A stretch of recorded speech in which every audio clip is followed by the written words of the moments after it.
What if Jesus wasn't just concerned with what you do, but what you want to do? In this episode, we're talking about anger, reconciliation, and why a heart full of resentment might be just as dangerous as a violent act.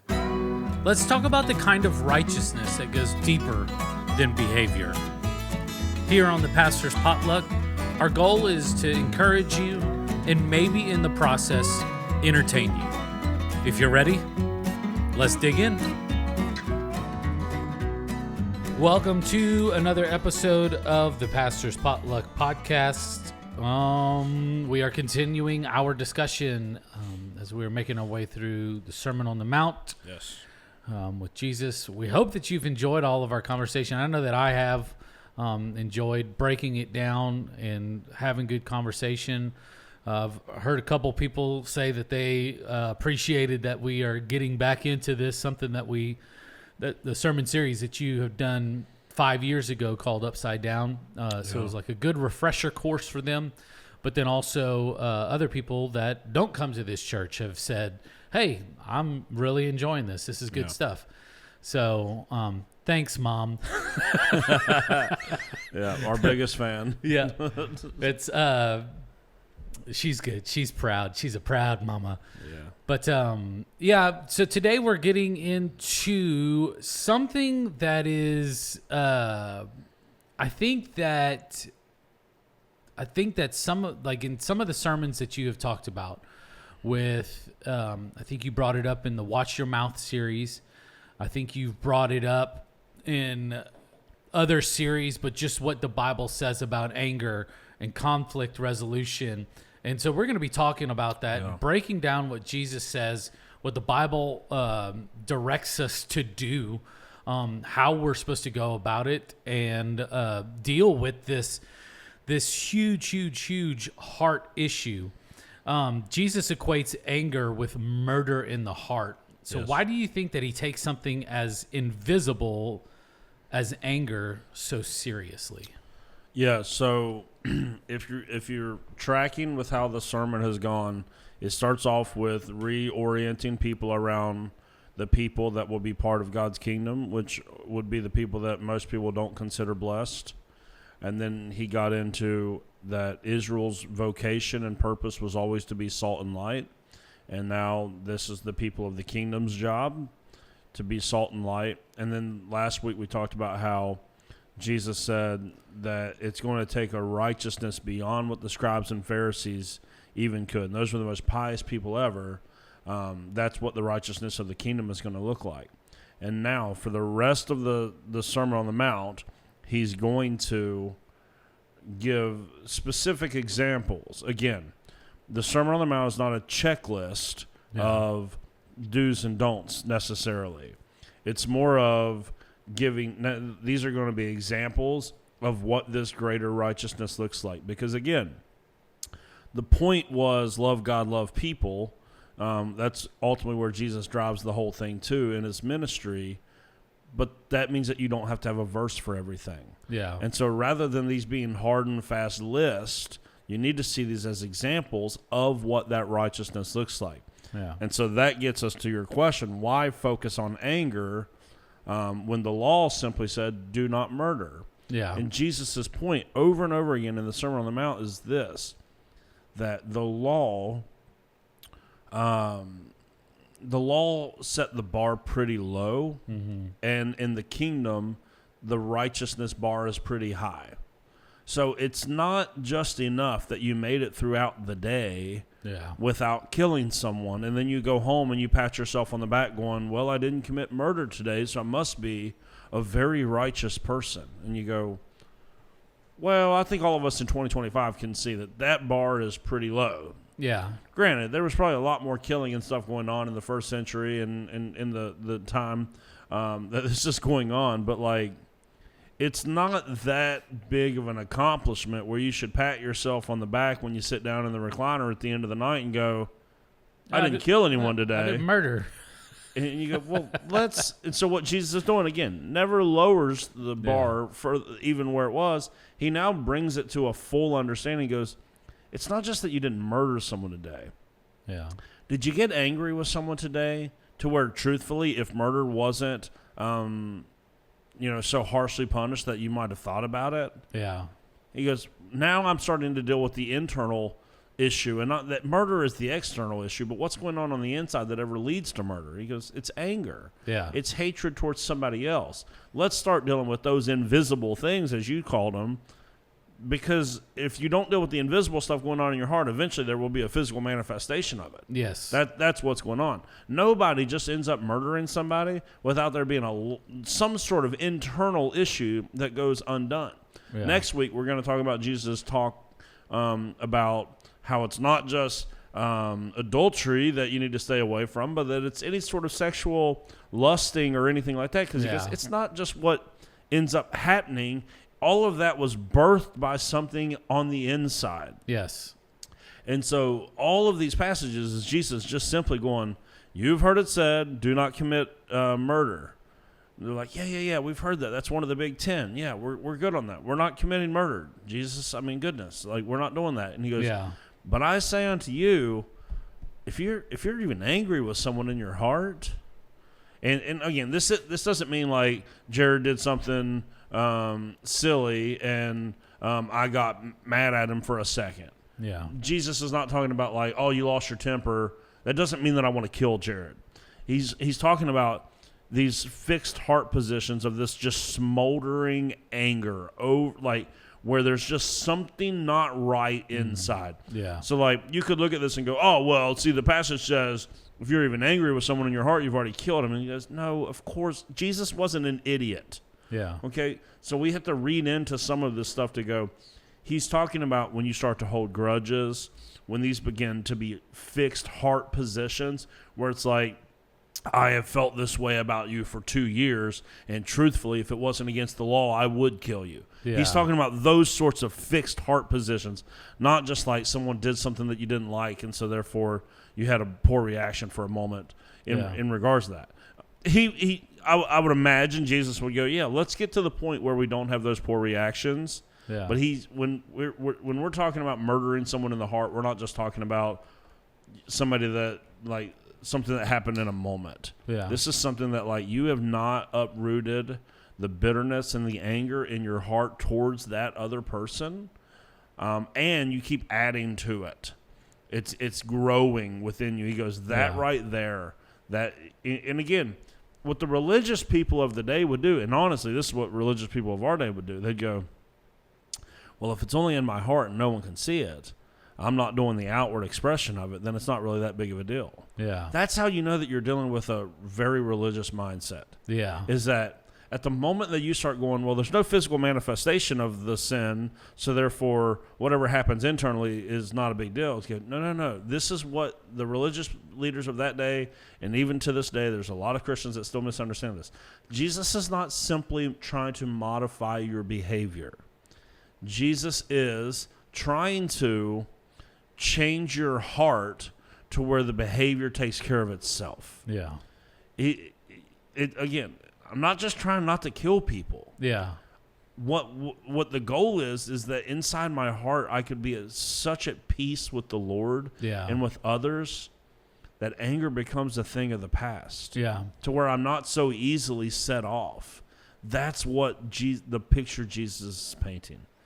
Yeah, it's so interesting, and it really does tie in with the title of this sermon series. It's this whole way of thinking literally does have to be flipped on its head, upside down. Yeah. You have to look at things in a different perspective, in a kingdom perspective, and not just what is on like an earthly perspective, because if it's left up to our own devices, we're going to mess it up and we're going to screw it up and we're going to just ruin everything. But we have to begin to think and dwell on the things that Jesus is teaching, because like you said, these inward things that are just stewing and does begin, and it can manifest itself. I kind of look at it kind of like a splinter, right? At the beginning, it's just like something that like, it's just like a little bit, but if you don't take care of it, like on the inside, something is going to like really, really, really begin to fester. And then begin to get so infected and swollen and red, and then there's pus coming out, until you can take care of that little tiny thing that is creating this huge problem in your hand, then your hand won't begin to function the way that it was created to function. Exactly. That anger will keep you from loving other people the way that you've been called to do it. It will eventually affect. The goal of the Christian life is to become genuinely human. I know that most people have never heard someone say that, because they go, no, the goal of the Christian life is to get to heaven. It's like, no, the goal of the Christian life is genuine humanness. That's how you were created in Genesis 1:26. That's actually what Jesus modeled. Yeah. When you do not deal with the internal issues going on, you never understand what that fully means. You never get to that place. That's where I was going. I was like, because we have to get back to where God created us to be. Yes. And there's so much things that are going to try to come at us and try to get in our heart and try to get in our lives. And it's just going to, if we allow them to fester, then the outward expression of what's inside is just going to be something completely different than what God wanted for us to be. Yeah, and we live in a culture right now. This is why the kingdom of God is upside down to so many people. We live in a culture right now that if you don't murder someone, but you hate them, it's perfectly acceptable. Yeah. Like, that's just normal human behavior. I heard someone yesterday at baseball practice, someone named another person, and they go, I hate that person. And that's because I didn't go and fist fight him at school, because I didn't actually murder him, then that's okay for me to have a fixed heart position of, I hate that person. Yeah. I talk badly about that person. I don't want good for that person. No. I'm not doing anything to them. Just in my own heart, I don't like that person. I hate that person. It goes, no. That's not acceptable. Yeah. Because those are going to ultimately cause you to not function the way that you are supposed to function. Yeah. Again, this is teaching all over the New Testament. If you only love the people that you like, that resonate with you, well, that's what everyone does. Yeah. Thieves, criminals, and murderers like each other. That doesn't make them righteous people just because they like the people that have the same things in common as them. Yeah. Whatsoever. It's so upside down to go, I'm not just going to settle for fixing the outside. I want the transformation that's available inside. And the reason, but it's very easy to settle for the outside, because I would say when it comes to cleaning the inside of our life up, it would be a lot like trying to clean this water bottle. If you're only listening to audio, I have just a regular water bottle. It's very difficult to get down inside of something like this and clean it out. Yeah. Without something special that can actually get inside it and do the cleaning. Yeah. There. The truth be told, you actually can't clean this on your own. You have to have a special instrument to do it. Yeah. Right? I always appreciated that whenever our kids were babies and they had bottles, and we were notorious for letting a bottle sit under the passenger seat of our car for 2 weeks, and then there would be like milk or formula or whatever built up, and it's like, how are you going to my hand's too big to get down in the baby bottle to fix it. I need something special that can get down in there and clean the crud out. Yeah. That's the role that the Holy Spirit plays for those that are part of the kingdom. That is the special instrument that God uses to go and clean the inside out. Yeah. And I had it said to me before that essentially there's some people that believe themselves to be sinless because there's no outward expression of the issues going on in their heart. Yeah. And they go, all of the other things are just human frailties, or they're just character, whatever, but they're internal. So as long as I don't act on them, then it's not a big deal. And I go, well, that sounds like a cop-out to not go deal with whatever's going on in your heart. Yeah. Because that's all, it's clear. Again, if you look at the Sermon on the Mount, just says, let me check this box, didn't kill nobody today, and check this box, you're missing the point.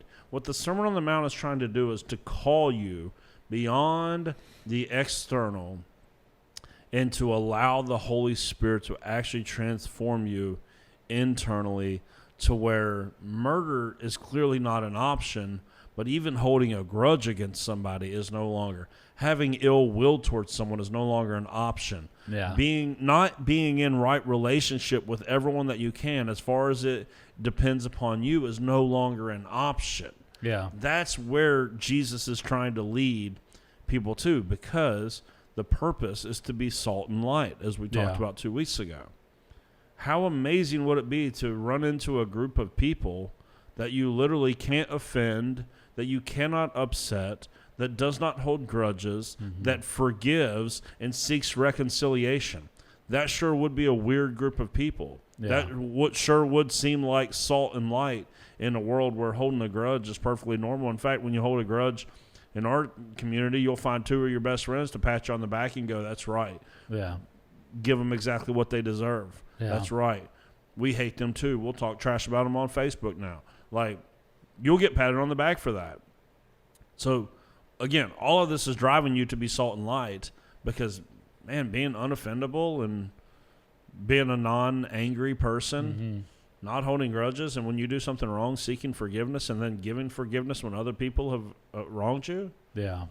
that's like nothing we've ever experienced in this world. No. That's otherworldly. That's It almost is. heavenly. That's kind of the whole point. Yeah. That's what Jesus is driving to the whole time. And in this message about anger, he gives us like some some very, very, very practical next steps. Like, there's some things that you can do, and Jesus like gets across this message of urgency. Like, Yeah. If you have these ideas or these feelings or these emotions that are negative in any which way, there needs to be some urgency into making this right. Yeah. Don't miss the illustration that he gives. And again, this is an illustration. Yeah. This is not, well, you better do it like that. It's an illustration of what this life looks like. Yeah. It's the way you can start to put the pieces in the proper places. He says that if you're at odds with someone else, and yet you're going to the temple to offer a sacrifice, Yeah. but you remember, I'm at odds with someone back at home. He says, leave your sacrifice where it's at and go and be made reconciled to that person. Yeah. Now, there's a good principle in there Yeah. of reconciliation, but don't miss the picture that's being painted. Mm-hmm. Jesus is teaching right now largely to a group of people from Galilee, a 3-day journey from the temple. Yeah. So he's saying, if you take a 3-day journey into the city, go through the process of buying your sacrificial animal, get all the way to the front of the line to offer that sacrifice, and remember you're at odds with someone, he says, let someone try to hold your spot in line with that animal and walk 3 days back to seek reconciliation before walking 3 days back to finally offer your sacrifice. Yeah. This is a ridiculous picture. But he's going, do you understand that in first century Judaism, they would have thought the most important thing was worship at the temple, Yeah. was offer that sacrifice. Jesus goes, no. It's not your offerings. It's not your time in the temple. It's not your worship that is actually most important. What is most important is how you treat other people. Yeah. And so the modern day equivalent, if you keep coming to church every single Sunday, but you continue to hold grudges against other people, you are missing the point. Yeah. If you continue to give your offering week after week, and yet you have people that you are not reconciled to, that you actively have issues with, you're missing the point of your faith. Yeah. You're just missing it. Jesus goes, if you think that coming to the temple and giving me a sacrifice is somehow going to make up for you not being in right relationship with other people, you have fundamentally misunderstood what it means to be in my kingdom. Yeah. Period. He goes, in fact, just stop going to church, stop offering me offerings, stop serving in the nursery until you can treat people the way that you need to treat them. Because if not, all of that other stuff is for nothing. All of the church attendance in the world will never make up for the fact that you are just disobeying the basic fundamentals of, I'm called to love that person and be in right relationship with them. And no amount of piety or good works or spiritual disciplines can ever get you enough credit on the good side to outweigh the negative over here of not being in the right relationship with other people. Yeah. So Jesus paints this like ridiculous picture of I went 3 days, now I got to go 3 days home, 3 days back if I'm really going to offer this sacrifice with the right heart. And he goes, yeah, that's what I'm talking about, is stop putting worship, stop putting the external as somehow more important, right? Like it just, I know all of us have ran into people that they are faithful churchgoers and they are just horrible people. This is the group that Jesus is talking to. Yeah. Like, you're faithful churchgoers, but you're at odds with people everywhere you're at. The people at your local Little League hate you. The people on your soccer team hate you. You don't get along with the waitress at the restaurant. You're causing problems at every restaurant you go to. Your traffic habits. Yeah, you get upset in traffic. The people that work with you can't stand you because you're so angry all the time. And yet you keep going, yeah, but I go to church every week. He goes, it's not helping, bro. It's not helping. No. It's not, like, you're checking a box, but that box isn't marking you at all. That's for sure. And that's the whole point. In the kingdom, it's not about what everyone can see. It's about the stuff that people can't see. And I am on record of telling this to multiple people. So if you've been following us for a while, like you'll this isn't going to sound new, but as a Christian, I don't necessarily get it right all the time, but I apologize more now than I ever have at any point in my life. I feel like that's just all I do is just walk around with like a sack of sorries for all to borrow from Nate Bargatze. Like that's what I feel like. I just always, because I feel it, when I'm at odds with someone else, I'm like, I have to go and fix this. Yeah. Even if I only had this much, sorry, I keep forgetting some people are audio only. Even if I only have a small part in it, I have to own my small part. And that other person may not forgive. They may not be a Christian. And I've experienced all of that. But like I apologize and seek reconciliation now more than I ever have because I understand that's actually what matters way more than anything else. Yeah. And people that aren't Christians, it'll shock them whenever you apologize 100%. To them. Because they're not used to that. And, you just write people off out in the kingdom of the world. And you just go, no, you did me wrong. You're done. Like, I don't need you.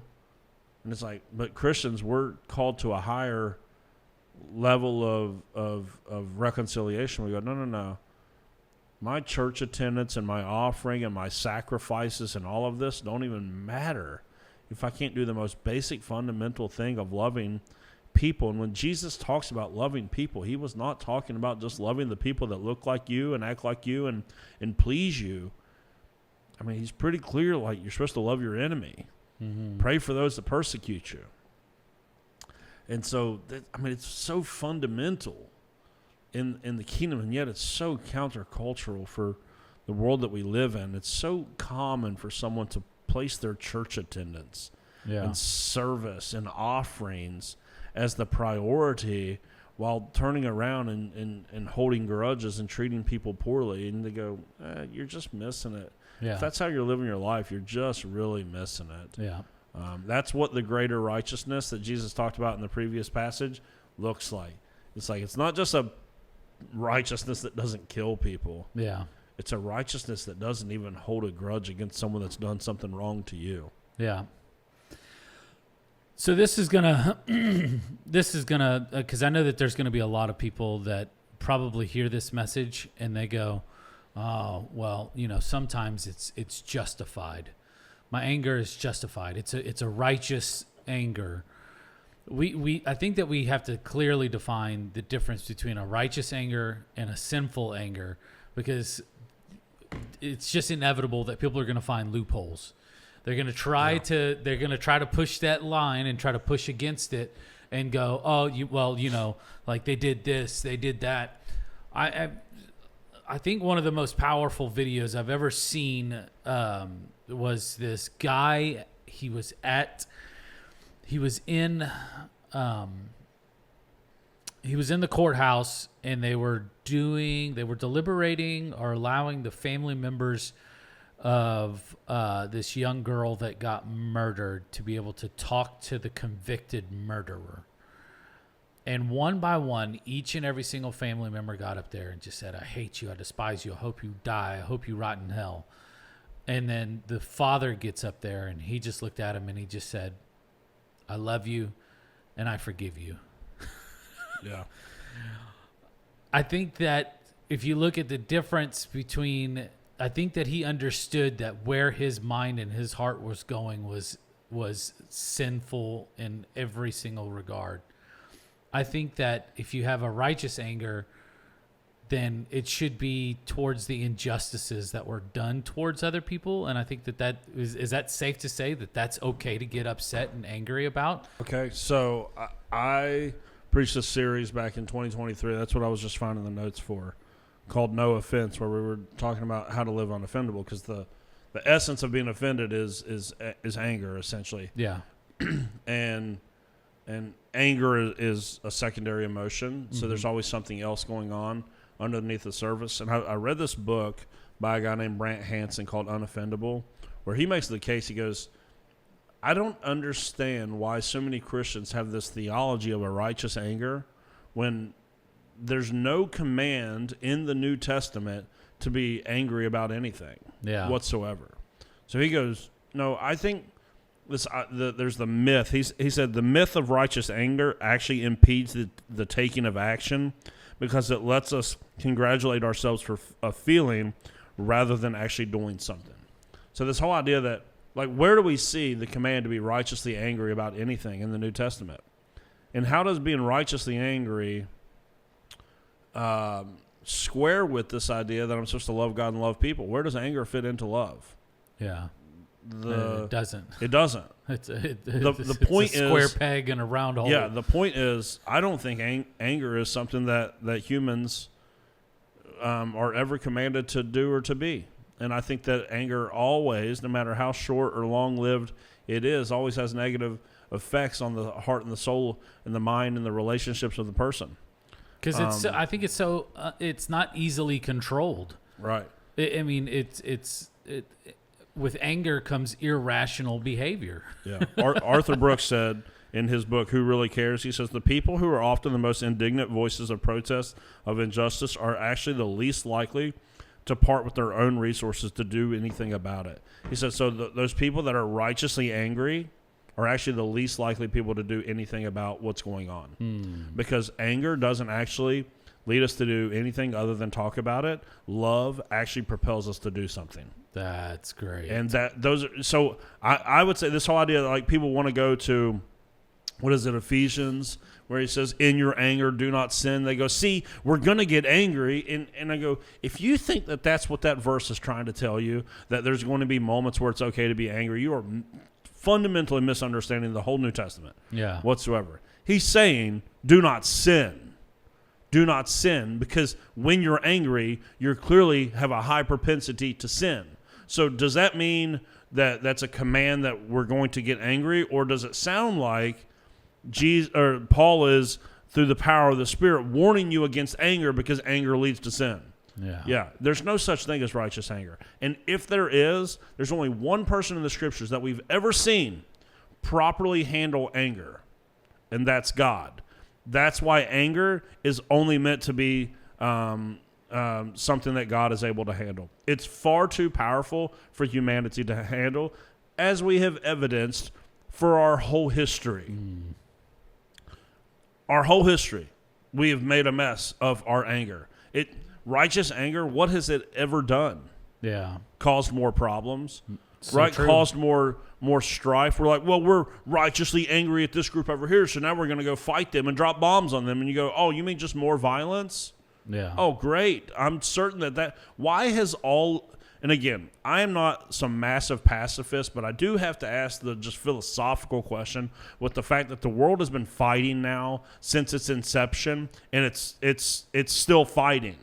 So is all of the violence in the world actually bringing about a less and less violent creation? It doesn't seem like it is. No. Maybe there's a different way. Maybe righteous anger really doesn't exist except for in the hands of a God that can actually handle it, because God's not tempted to sin. So if he's angry about something, he's not going to sin in it.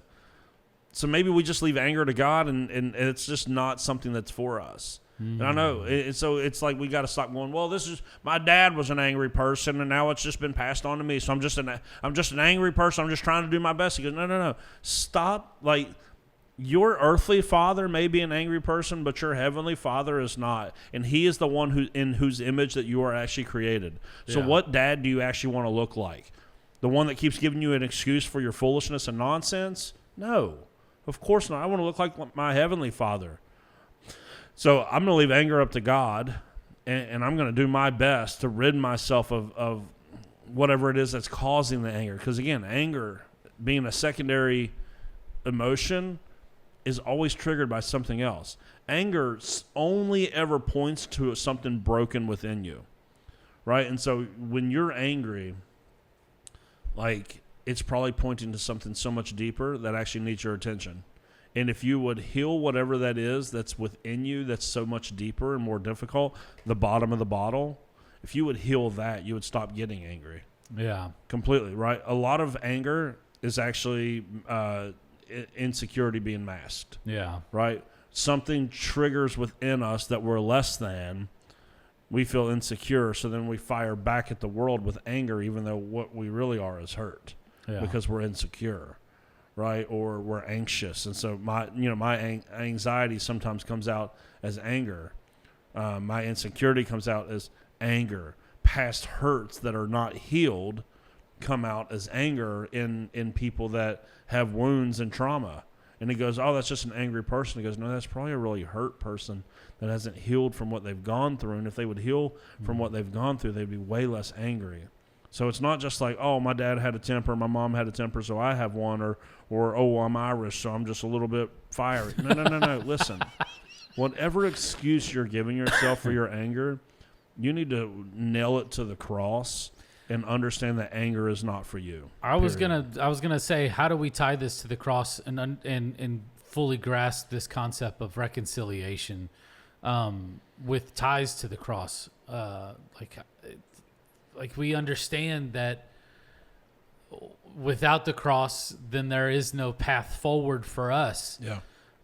Ephesians 2, like, God was reconciling humanity to himself. Yeah. Through what Jesus did on the cross. We have the ultimate picture of reconciliation. Yeah. Not just that God was welcoming us who were far from God. This is in Ephesians 2. Us that were far from God are being welcomed into the family of God. Yeah. Where we do not belong, but also that God was reconciling the Gentiles and the Jews into one people, into one body. Yeah. This is the inheritance that we have. This is the heritage that we have of the kingdom of God, is a kingdom of reconciliation, and yet we have all these angry, frustrated Christians that are constantly causing more relational havoc than they are going out. This is why Jesus said in the beginning of this sermon, he goes, "Blessed are the peacemakers," because those are the people that are really going to change the world, that are actually out there trying to live at peace with those as far as it belongs to them. And again, it's not always up to you whether or not you can live at peace with everybody. You can only handle your side of that. Yeah. And that's what you need to seek to do. But it's mandatory. Yeah, it's not even so much mandatory as it is. Do you want to live the life God has made for you? Yeah, I didn't mean to put it like that, like checking off a box. It's like, I meant to put it like this is it's mission always critical. How many people listening to this right now, and you and I can both attest to this, has anger caused us so much problem? Like, oh, I lost my temper on my kids again. Yeah. And, well, that's not good. That's not bringing about the life that I'm hoping for. Yeah. That's just bringing about kids that are a little bit more on edge because you keep yelling at them. Yeah. Right? How much damage has our anger caused to the people that we work with, to the people that we live with, to the people that are closest to us? Our anger really, for all the talk of righteous anger does a whole lot more harm than it does good. And so I think it's best to just be left with God, and we go and do the one thing that we're very clear that God told us to do, which is to go and love people. Yeah. Yeah.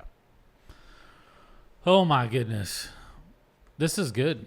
Yeah. I enjoyed it. I appreciate your every time you pull up something like your mind's like a Rolodex, like an encyclopedia. You're like, I've talked about this. Let me pull I have up. all my sermons on my phone, Yeah, but so I can go find them. that's what I'm saying though. But the fact that you know where it's at and it's easily found. Yeah. Yeah, I knew I had preached that, talk about, because it startled me, because there is like a conversation about righteous anger that there's Yeah. still Christians that think there's such thing as righteous anger. I tend to now, even though I'm not saying that I have anger mastered in my life, but I do agree with Brant Hansen that I think the goal is to live completely anger-free. Yeah. The only way to do that is to be completely healed and whole inside. Yeah. And again, we're not talking about like little sparks necessarily, although I do think even those get better the Yeah. more healed and the more whole you become through the power of the Spirit. So yeah, I do tend to agree with Brant Hansen. And if you want to go read his book Unoffendable, I think that it'll be, if you struggle with anger, Unoffendable would be a great read for you. Yeah. Yeah. I don't know if I have it, but I'm interested. Whenever you were saying those quotes, I was like, oh, I think I want to pick that up. Mystery meat question. If you could rename any common household item, what would you call it? I don't know that it's a common household item, but I would rename chopsticks, because you're not chopping anything with those things. Yeah. Can we just call them pick 'em up sticks? Right? I don't. This is going to be one I don't have a really good answer. Do you want for. another question? Rename a household item? I don't know. Could you? I mean, like, I feel like we just like there's some things that we have to rename to like their practical use. Like, instead of a vacuum, can we just call it a sucker? Right. I don't know. Household item. Like, instead of a television, can we just call it a watch box or something? I kind of like TV though. I feel like humanity has nailed the naming of household items. That I don't really. I do agree on the chopstick thing. Yeah. It's not necessarily a common household item, but yeah, I don't know where that name came from. We have chopsticks at our house. We do too. We bought them at the Japanese Plaza at Epcot for our kids, nice. and they have never used them, but we have them. Dude, my kids use ours all the time because we eat pallets of ramen. Yeah.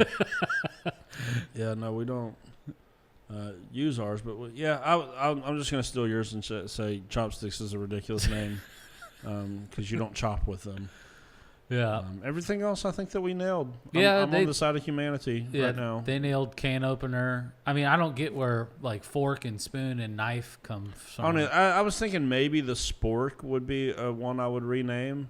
Yeah. Like I think that we could do better. Yeah. Because fork is so unique and spoon is so unique. Yeah, like to just put them together felt ridiculous because but I don't know. Would you rename it to like a foon? No, I would have just maybe not used fork or spoon in the title of it and just call. I mean, everything else just got a unique name. Like, just let it get a unique name. Yeah. I don't understand why the spork hasn't taken off more than it has either. By the way, I think it's impractical in terms of like the tines on the fork part are not long enough. I feel like I would prefer to eat with that. In a lot of situations. It just hasn't quite taken off, though. I think it... Well, in every meal that you have, for the most part, you have something that needs stabbed and something that needs scooped. Yeah. So just, instead of needing two different things, just to have the one. Well, I think if also, it was heavy-duty enough. Yeah. But again, I'm kind of out on metal silverware at this point in my life. So the plastic one would never work. I forgot about that. Yeah. But like I am shocked that it hasn't, other than KFC. I don't know why no one else has really taken off with this. And I don't even know if KFC's still doing it. Well, it works really good at KFC because it's just mashed potatoes and like little chicken bites for like their bowls and stuff. But for most places that you get a spork though, like it's too small too. Yeah, I don't know. I would have called the spork something way cooler. You need to invest in like hard plasticware. Yeah, I don't know. I didn't have a plastic fork yesterday, and it almost caused some real issues at the house. We're out of them. We had a cookout on Monday, and all my plastic forks got used. And so listen, this is how bad it was. I just forgot about this until just now. I ate lasagna last night with a plastic spoon because I did not want to use a metal fork. Is it just like the like? Remind me again. Is it just the? It's the metal. I don't know. It grosses me out. You don't like the metal on your teeth. I don't know. Why would it touch my teeth? Ugh. I don't want the metal in my mouth at all. I just got cold chills thinking about it, to be honest. That's how weird I am about this right now. I ate lasagna. Yeah. With a spoon. But that's okay. No, it wasn't. Why? Because some of that stuff was really hard to cut. Like the cheese that was like real melted. Yeah. And then it like had the like crispy crisped edge, up. Yeah, the crispy and edges. the crispy edges of the pasta. I couldn't cut through it. Yeah. It's not even practical, but I did it because I didn't want to use a metal fork, which we have plenty of in our home. Like I have broke more silverware this year. Yeah. Trying to use plastic stuff on dishes that have no business using plastic stuff. Yeah. Like the little prongs of the fork, I'm breaking them off all the time right now. But seriously, unless I am out to eat and I just don't have another option, I'm going plastic. When I go to my mom and dad's house for holidays. You're bringing it with you? No, they always have it. And I'll be like, do y'all have plastic silverware? And they'll always go like, no, we're using real stuff today. I'm like, no, I'm not trying to save you dishes. I'm saying I'm only using plastic silverware. Like, you know what you need to do is you need to just go to Sam's and get that big box of like the pre-wrapped ones that comes with the fork, the knife, the spoon, the napkin, the salt and pepper, and it. Well, I have a whole brand new box of spoons, which is why I had a spoon last night. Yeah. And we just need to go buy a box of forks, and I'll be back in the game. No, just go get the pre-wrapped ones and just leave like 30 of them in your car, so wherever you go, you've always got some. I just like them. I don't know. I'm trying to help you. Yeah, I don't know. Now, when I go until you give somebody when I go a ride. to a restaurant, for some reason, I'm not thinking much about it sometimes. Yeah. But like if I get the option, I will take the plastic all day long. Yeah. But that was, I ate lasagna with a spoon because of it. As long as you didn't eat it with pick-em-up sticks, then you're okay. Yeah. Hey, we appreciate y'all. Thank y'all for listening to another episode today. We hope you enjoyed it. Share it with all your friends and your family. We'll see you next time for another episode. Thank you so much for listening in with us today. We really appreciate it. If you haven't done so already, go ahead and hit that subscribe button. You can also follow us on social media, on Facebook, Instagram. And you can also watch the video version of this on YouTube as well. All you have to do is search up the Pastor's Potluck Podcast. From all of us here, we want to say thank you, and we'll see you next week.